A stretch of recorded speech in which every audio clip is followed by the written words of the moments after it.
7h33, estamos de volta aqui com o T-News para todo o estado do Paraná, aliás, para Curitiba, região metropolitana e algumas praças do interior que permanecem nos acompanhando essa reta final do nosso programa. E também você que participa pelas nossas redes sociais, nos nossos canais no YouTube, no Facebook, hashtag T-News no ar. Você pode também mandar perguntas, informações aqui pra gente pelo nosso WhatsApp, que é o 419-9277-0063. Porque agora nós temos um tema muito legal para tratar aqui no programa, que é sobre planejamento financeiro.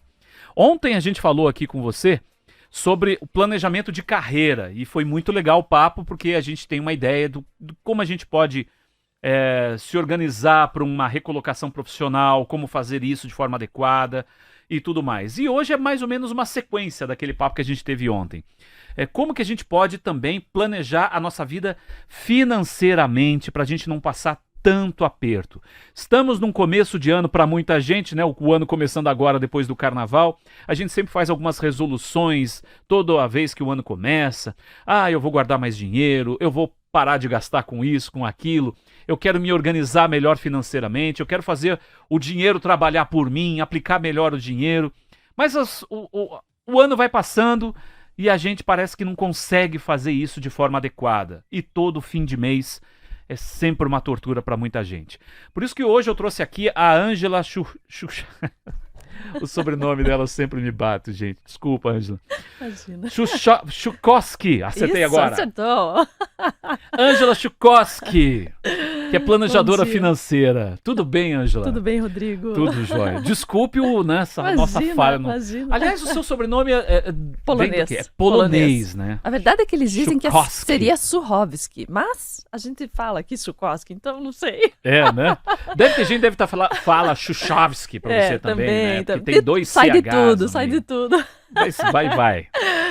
Ângela Chukowski. Isso. Chukowski, planejadora financeira. Perdão. No rádio, na TV, eu já entrevistei a Ângela na TV, na Band. Uma matéria sobre planejamento, sobre endividamento também, né? Como que as pessoas podem melhorar a sua vida. Isso. E, enfim, a Ângela tem um astral super legal e ela fala muito bem sobre essa questão. Primeiro, Ângela, vamos pensar no nosso bolso, né?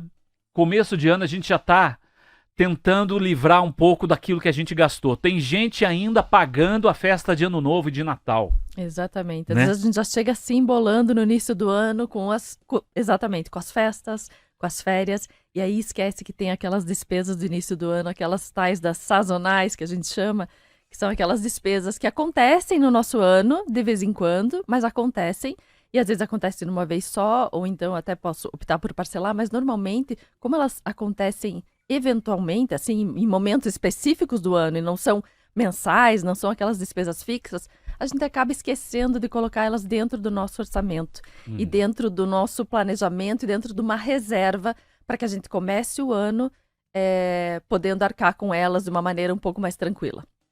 Geralmente, onde que está o erro no começo de ano de uma pessoa? É ela não ter noção do que ela tem de pagar, porque assim, a gente fala sempre, né? Já é quase que muito repetitivo isso, mas assim, a gente sempre sabe que janeiro tem IPVA, tem o IPTU que vem aí também, já tá vindo, enfim, para muita gente. Acho que é a partir de março, né? Se não me engano, Isso, IPTU, esse ano né? a partir de março. Então já tem você já vai receber uma pancada logo para você pagar. Quem tem filho tem material escolar. Eu tô Exato. cortando os pulsos já com material escolar, porque assim, eu paguei mais de 3 mil reais no Nossa, material escolar. É uma então, loucura, uma né? De loucura. livro e tal para comprar. Sim, Eu tenho 2 filhos, então é assim, é uma conta muito pesada. isso. E o pessoal recebe o 13º em dezembro, olha aquele saldo um pouco maior e opa, o olho cresce, né? Exato. Talvez esse seja um erro, porque a gente esquece do que está por vir, né? Exato, acho que não colocamos no papel, realmente acho que não paramos para pensar. Além disso, no fim do ano, normalmente muitas pessoas tiram férias e as férias acabam bagunçando às vezes um pouquinho o nosso orçamento. Por quê? Porque a gente recebe antecipadamente essas férias. E aí chega no próximo mês já recebeu aquilo que estava acostumado a receber relativo ao mês anterior. Então isso também acaba bagunçando um pouco a vida financeira. Mas por quê? Porque a gente não parou para olhar e se planejar. Entender a nossa estrutura financeira, como é que ela funciona, né? Então, assim, quais os gastos que eu tenho mensalmente, de maneira fixa, que sempre acontecem? Quais aqueles gastos que acontecem sempre, mas que têm valores que variam Então, aqueles às vezes são mais difíceis da gente identificar e detectar, porque eu sei quanto eu pago de condomínio, eu sei quanto eu pago de aluguel ou do meu financiamento do apartamento, né? A gente sabe quanto paga da mensalidade escolar. Então, essas são as chamadas despesas que a gente chama fixas. Tem valores fixos, acontecem sempre, eu já sei mais ou menos o valor delas. O que às vezes pega são as despesas variáveis, que são supermercado, às vezes a gasolina, que eu não sei bem quanto eu gasto, alimentação, o café, né, a saidinha no fim de semana. Então, aqueles valores que acabam variando, e isso acaba às vezes nos confundindo na hora de fazer esse controle. Então, a ideia é a gente sentar e parar uma vez só, para tentar organizar tudo de uma vez, ter uma noção da nossa estrutura financeira, ou seja, qual é o tamanho da nossa vida, né? Porque quando a gente fala de finanças, a gente está falando da nossa vida, das nossas escolhas, das nossas preferências, da nossa forma de tomar decisões. Então, assim, a gente, quando faz um consumo ou decide por alguma coisa, tem a ver com a nossa decisão, tem a ver com o que a gente acha importante. Então, mais do que saber somar, diminuir, mexer com planilhas e ter essa noção lógica das coisas, que às vezes a gente alia muito, né? A parte financeira, a pessoa tem que ser muito lógica, tem que ser muito racional. A verdade é que não. A verdade é que a gente tem que observar mais os nossos comportamentos, porque é isso que vai acabar refletindo nos números lá na frente. Então a gente precisa entender como é que nós nos comportamos, para daí a gente entender como é que nós mudamos a nossa forma de se comportar. É interessante isso, né? A gente analisar a nossa vida mesmo, né? E isso repercute no nosso bolso. Isso, exatamente. É por aí, né? Tem a ver assim com que jeito eu gostaria de viver, né? Como é que é a minha estrutura de vida? Puxa, eu tenho, sei lá, diarista uma vez por semana, ou eu tenho uma pessoa que trabalha todo mês comigo. Como é que é esse meu estilo de vida? Eu como em casa, não como em casa? Como é que é isso? Né? Tem a ver... Até o modo que a pessoa vai no supermercado, acho que influencia, né? Porque tem muita gente que vai no supermercado e, nossa, ela vai pegando coisas e tal... Desperdiça muito alimento. Eu sou uma pessoa que eu fico louco da vida quando eu tenho que jogar comida fora, por exemplo, sabe? Sim, muito chato. Fica lá uma comida guardada na geladeira e eu vou jogar fora essa comida, me dói o coração. Porque, além de ser um desperdício do alimento em si, né? E Exato, tanta de recurso, gente precisando. Exato. Mas é dinheiro jogado fora. Aqui é o teu dinheiro suado que você trabalha e tal. E aí chega no final do mês você... Meu Deus, eu só tenho R$100 na minha conta... Isso. E eu ainda tenho 5 dias antes de receber o meu salário. Eu acho que eu tô falando algo assim que atinge muita gente. Muito. E esses R$100 poderia ser uns 300, 400, 500, com um fôlegozinho um pouco melhor, se você não tivesse jogado tanta comida fora, né, na geladeira. Isso. Então eu tô dando um exemplo assim bem básico. Acho que é por aí, né, Angela? Eu acho que sim. É se planejar um pouco antes, assim, pensar, puxa, tá bom, então eu vou definir quantas vezes eu vou no mercado, ou como é que tem sido atualmente. A cada vez que eu vou ao mercado eu gasto quanto? Tá bom. E aí começar a avaliar isso, né? A pensar como é que eu gostaria de me comportar. Então, será que eu tenho que ir toda semana? Ou qual é o jeito que funciona melhor para mim? E aí definir algumas metas, por exemplo. Puxa, eu vou gastar X reais desses gastos, esses variáveis, esses que são os mais difíceis de controlar. Porque, como eu falei, os fixos a gente já sabe. A gente pode criar e entender quais o bloquinho dos nossos gastos fixos e entender lá que eu gasto 4, 5 mil, 6 mil de gasto fixo. O resto são gastos variáveis que acontecem ali a cada semana. Então, para a gente pensar, às vezes o mês é muito grande para a gente pensar. Uhum. E aí quando chega no final do mês, você fala, ixi, já fui decidindo errado, já fui tomando decisões equivocadas. E aí você chega lá chateado no final do mês e aí aquele tempo passou muito grande, não deu tempo às vezes de consertar. Então o que eu digo? Às vezes ciclos menores, assim, ter sempre a oportunidade de recomeçar. Então, a gente poderia trabalhar com semanas. Então, pensar, puxa, qual é o valor da minha semanada? Seria o valor que eu vou me dar aqui para gastar por semana com o supermercado, com a alimentação, fora de casa, ou com outras coisas que eu vou gastar aqui que são variáveis. Puxa, eu vou definir aqui, vai ser, sei lá, R$800 por semana. E aí eu vou trabalhar dentro desses 800, o que vai caber ali dentro, o café, o supermercado, enfim. Para a gente ir tentando, de alguma maneira, antever as coisas. Porque o que é o planejamento financeiro e a organização financeira? É importante a gente olhar o que está acontecendo atualmente, né? Às vezes até é importante olhar para o passado e entender um pouco o nosso comportamento anterior, como é que foi. Mas, mais do que isso, é a gente olhar daqui para frente e pensar como é que eu gostaria de viver, como é que eu gostaria de agir daqui para frente. Então é isso, é pensar no futuro, é isso que é o planejamento, não ficar olhando só o passado.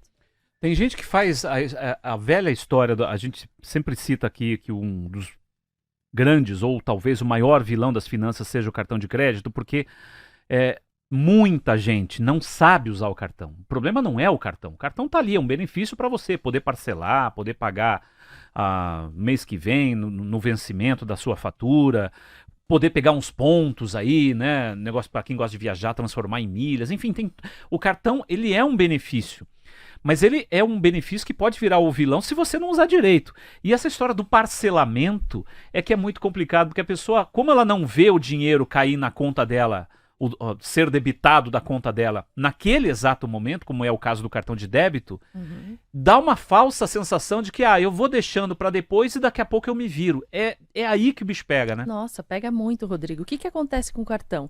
Na verdade, as administradoras de cartão são muito inteligentes, então elas sabem mexer com a gente. Então a questão dos pontos, do cashback, das milhas, tudo isso mexe com a nossa, nos instiga, né? Então, se eu tiver um padrão de gasto acima de X mil reais, eu não pago anuidade. E aí a gente se esforça, né, para chegar naquele teto para não pagar anuidade. A gente se esforça para consumir um pouco mais para ganhar milhas. Então, veja, é uma coisa que a gente tem que tomar muito cuidado. Então, assim, quando a gente pensa em finanças, a gente não pensa de maneira racional. Por quê? Porque a gente não é racional, nós não somos seres racionais, né? A experiência emocional se impõe no nosso dia a dia. Então, não é bem assim que a gente vai ter a racionalidade para tratar aquele cartão de crédito com total consciência. Não, nós não temos. Eu não tenho, você não tem, outras pessoas que trabalham com isso não têm, é difícil. Então, a gente tem que se proteger da gente mesmo. O cartão de crédito, o que é? Você tá postergando uma dívida que você deveria fazer agora. Então, assim, tem que saber usar com muita moderação o cartão de crédito para realmente coisas que você pense que valham a pena, ou até investimentos. Eu sei que às vezes é difícil e a gente às vezes precisa usar o cartão de crédito, mas acontece que você posterga mesmo uma coisa que você deveria ter condições de comprar agora, ou então não deveria comprar. A verdade é que é essa, porque quando a gente parcela ou quando a gente usa o cartão de crédito, é como a gente tem a ideia de que a gente não está gastando. E a gente se perde no controle, até porque a fatura do cartão de crédito é muito complicada. Ela tem lá o saldo anterior, que você ainda não pagou, daí ela tem as parcelas que às vezes aparecem, às vezes ainda não apareceram, as parcelas de compras parceladas que você fez. Então, assim, o saldo é confuso, né? A gente não entende bem qual é o saldo efetivo, quanto que eu já gastei, porque daí aparece o que eu já gastei, aí você tem que clicar numa outra parte para ver os gastos, os últimos gastos, porque eles ainda não se somaram aos gastos já mais antigos da fatura, entende? Então, assim, é complexo. O cartão de crédito, na verdade, adiciona muita complexidade à organização financeira e mexe com a questão da finitude do dinheiro, com a finitude dos recursos. E houve essa mudança recente agora, né? Que já foi aprovada, que os juros do cartão, num período de um ano, não podem passar de 100% do gasto inicial, né? Exatamente. Se eu estiver falando bobagem, você me corrige. Exatamente. E, assim, claro que isso é uma forma de você controlar e de você evitar que as pessoas realmente se endividem demais, mas ao mesmo tempo pode ser um gatilho muito prejudicial para muita gente, né? Também. Porque ela pensa, agora a coisa então melhorou tá mais muito. tranquila. Realmente, é que na verdade não melhorou muito, despiorou muito. Despiorou. Continuou muito ruim. Então veja, se eu gastei 100 e chegar no fim do ano eu ter que pagar 200, é muita coisa. Está dobrando o valor, ainda está dobrando. É que antigamente ia para mais 400%, ou seja, de 100 ia para 500 reais. Então veja, mudou muito, despiorou. Mas ainda é muito alto, ainda é um juro elevadíssimo, né? Então, assim, ainda temos que ter muita consciência, assim, e muita clareza do que é necessário mesmo, né? Das nossas possibilidades para não ter que ficar sofrendo depois com isso. Quem tem já uma dívida consolidada, a pessoa tá ali, o banco tá cobrando, a pessoa tá no vermelho, já, né, tá usando já o seu limite do banco, e a pessoa começa a se desesperar porque ela não vê uma saída. Ela tem dívida com o banco, ela tem dívida com uma outra instituição financeira, ela contratou empréstimo. O que ela pode fazer primeiro? Porque a gente tem que analisar nessa hora, para tentar sair do sufoco, os juros que são menores, é mais ou menos por aí. Que estratégia que você diria? Para quem realmente está com uma situação mais complicada e quer dar uma respirada. O que eu diria? Uma coisa é a gente observar o custo da dívida, ou seja, os juros e todo esse custo efetivo total, no caso, qual que é a dívida mais cara que eu tenho. Outra é observar também, puxa, quais as parcelas, agora digamos que eu tenho um juro mais barato, mas eu só tenho talvez uma ou duas parcelas daquela dívida para quitar. Então, às vezes, aquilo nos traz um alívio grande de fechar uma dívida. Então, assim, são várias coisas que a gente analisa, não só o custo mesmo efetivo total da dívida. Claro que isso é muito importante a gente observar. Mas a gente tem que olhar também a questão, puxa, é uma dívida controlada ou é uma dívida que não é controlada? Então, assim, o que é uma dívida controlada? Puxa, um financiamento, um empréstimo que eu sei a quantidade de parcelas que eu tenho para pagar e eu sei que elas não vão aumentando. O que é uma dívida não controlada? A dívida do cartão de crédito, a dívida do cheque especial. Eu não sei bem quanto eu estou devendo, eu não sei bem quanto eu tenho que pagar, aquilo vai crescendo de uma maneira absurda, além de ter um custo muito alto, né? Então, acho que algumas coisas a gente tem que avaliar. Antes de a gente avaliar como é que nós vamos nos organizar para fazer essa quitação de dívidas ou ir aos poucos, né, retomando a nossa vida financeira, porque, na verdade, quando a gente entra num processo, às vezes, de endividamento, é um processo que já veio de muito tempo. Então, não é assim que a gente consegue resolver, às vezes, as coisas. Então, a gente vai aos poucos para que aquilo seja sustentável e eu não entre num novo endividamento de uma maneira pior. Então, antes de olhar a questão das dívidas, é a gente olhar como é que está estruturada a nossa vida financeira hoje, qual é o meu padrão de vida hoje, e entender, além do meu padrão de vida, ou seja, de pagar o que acontece na minha vida, ou seja, minha vida continua acontecendo além das dívidas, certo? Sim. As dívidas são aquelas coisas que Passado, são relacionadas ao passado, ao meu eu do passado, muitas vezes, né? Então, entender como é que a minha vida acontece hoje para entender quanto que sobra para eu poder ir pagando dessas dívidas. E aí a gente vai olhar e pensar, puxa, eu vou juntar essas dívidas e pegar um novo empréstimo? Ou eu vou fazer uma portabilidade de uma dívida numa instituição financeira que me ofereça condições melhores, ou parcelas menores, ou juros talvez um pouco menor. Então aí a gente vai pensando em estratégias para ver como é que nós vamos fazer essa liquidação das dívidas, assim. Tem algumas alternativas, que é o Desenrola Brasil, né? Para alguns casos específicos aí, vale a pena a pessoa entrar no site, inclusive o site do gov.br. Isso. /desenrola. Então, é um programa que foi criado pelo governo federal no ano passado e que já é uma ajuda interessante, né, para muita gente que está. E algumas instituições financeiras participam, bancos participam desse programa do governo. E essa questão da negociação com os bancos é muito interessante, né? A gente tem um intervalinho, daqui a pouco a gente vai voltar a falar sobre isso, porque como que você pode, inclusive, negociar com o banco? Isso tem que ser firme com o banco, né? Sim. Que é uma ideia interessante. Não vá de primeira querendo pagar tudo que o banco está te cobrando. Você pode realmente negociar. Não, eu só tenho isso, vamos negociar, vamos parcelar essa minha dívida então. Que esse é o papel também do consumidor, né? Você exigir uma condição melhor para você negociar suas dívidas. Você tem esse direito e muitas instituições fazem até um programa de renegociação bem interessante para livrar você desse problema. Daqui a pouco a gente explica mais sobre isso, a gente tem um intervalinho. Voltamos já. Se você tem perguntas, aproveite, hein, na nossa reta final aqui para fazer para Ângela explicar e tirar a sua dúvida, tá bom? É a Ângela Schukowski. Acertei! Ângela Schukowski, a nossa convidada de hoje. Intervalinho, voltamos já.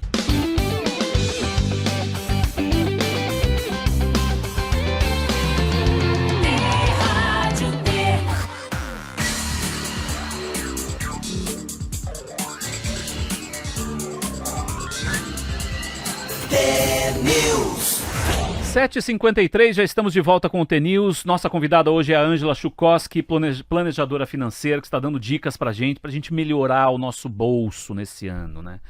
Ângela, a gente falou um pouco sobre essa questão do endividamento e tudo mais, e tem esse papel da negociação que eu falei no bloco anterior, chamando já para agora, né?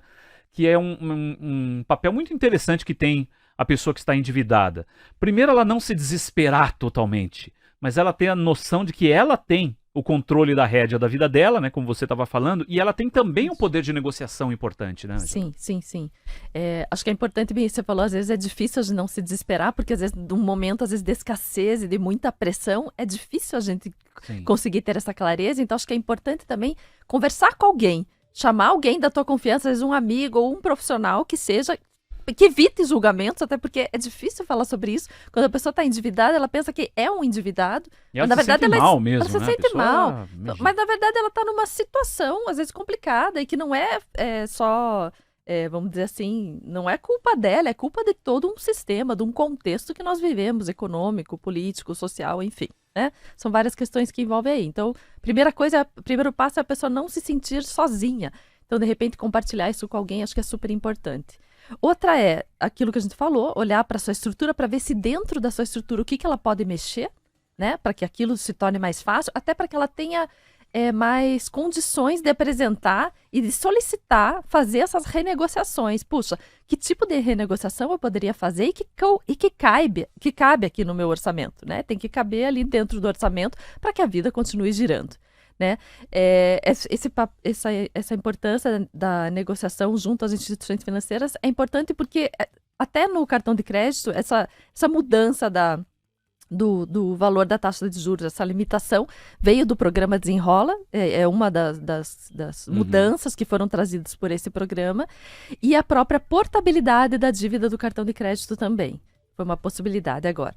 Mas, além disso, existe a portabilidade das outras dívidas, né? Então, é importante você ir, sim, em outras instituições financeiras também e entender quais as opções que eles te trazem. E aí, de repente, você até pode levar a opção da outra instituição financeira, trazer na instituição anterior, a de origem, no caso do crédito ali, e fazer essa contraproposta. Mas antes disso, a gente precisa entender o que eu posso fazer, né? Quais vão ser as minhas condições. E não ir fazendo renegociações assim, sem ter a certeza de que aquilo vai ser sustentável, porque às vezes é por um longo período, né? Que ainda você assume um novo crédito ou assume uma renegociação. Então aquilo tem que ser realmente factível, viável dentro da sua vida financeira. Por quê? Porque às vezes a gente não tem oportunidade, às vezes, de fazer novas renegociações. Uhum.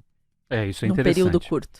A ouvinte aqui, a Andréia, ela pergunta o seguinte: como é que a gente faz com os filhos? Porque nessa época os filhos pedem para comprar tudo e tudo mais.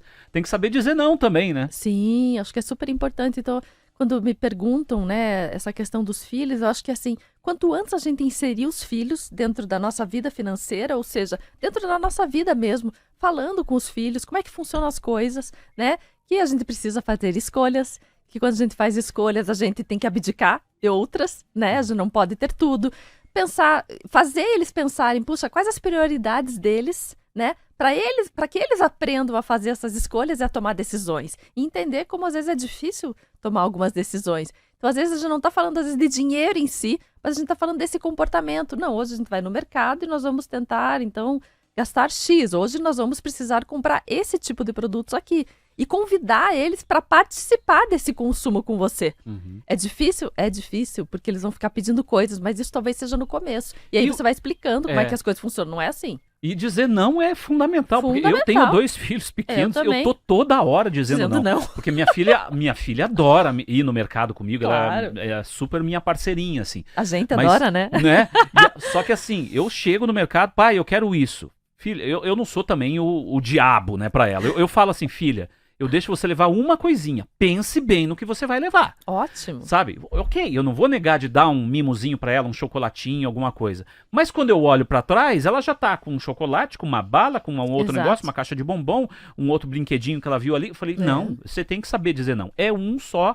E esse é muito caro. Não, filha, esse é muito caro, eu não posso levar. Eu não tenho a menor vergonha de dizer não. Eu acho que é por aí, né? É por aí, nenhuma vergonha, não. Dizer mesmo ali na frente de todo mundo. E a criança vai entendendo que não é sempre que a gente vai conseguir tudo, e até porque não é nada assim, a vida não é nada assim em termos financeiros, nem em outros termos, né? Só para aproveitar nosso tempo que está acabando, Ângela, dicas de quem quer investir agora. A gente sempre fala sobre isso, mas, por exemplo, caderneta de poupança, deixa um dinheiro parado lá, tem outras formas do dinheiro render melhor? Rapidinho, vamos lá. Tá. Acho que o investimento, primeiro, a gente tem que entender para que a gente quer esse investimento, até para saber quanto tempo eu posso deixar investido, né? Mas vamos pensar para uma pessoa que vai deixar uma reserva de dinheiro, ou seja, criar aquela reserva de emergência para curto prazo. A gente pode pensar num tesouro direto, por exemplo. Os títulos públicos são seguros, muito seguros, e rendem um pouco mais do que a poupança. Mas, de todo jeito, a poupança ainda pode ser uma alternativa. Uma alternativa. O importante é o quê, Rodrigo, nos investimentos? O aporte, a constância, ou seja, sempre estar investindo, e o tempo. Então, quanto antes começarmos, melhor. Ângela, obrigado. Tempo final aqui no nosso programa. Eu tinha mais umas 29, 45 talvez perguntas para a Ângela aqui, mas o tempo voou. Obrigado, Ângela, pela sua disposição em vir aqui nos dar uma luz aqui para muitos ouvintes, para fazer o dinheiro realmente nos ajudar, ser o nosso aliado, né? Exato. E não o nosso inimigo. Obrigado mais uma vez, viu? Eu que agradeço. Bom dia. Muito obrigado pela sua participação, ouvinte aqui da Rádio T. A gente volta na segunda-feira. Reza a lenda que Marcelo Almeida estará de volta aqui para comentar os assuntos do dia. Valeu demais, um ótimo fim de semana para você. Até segunda.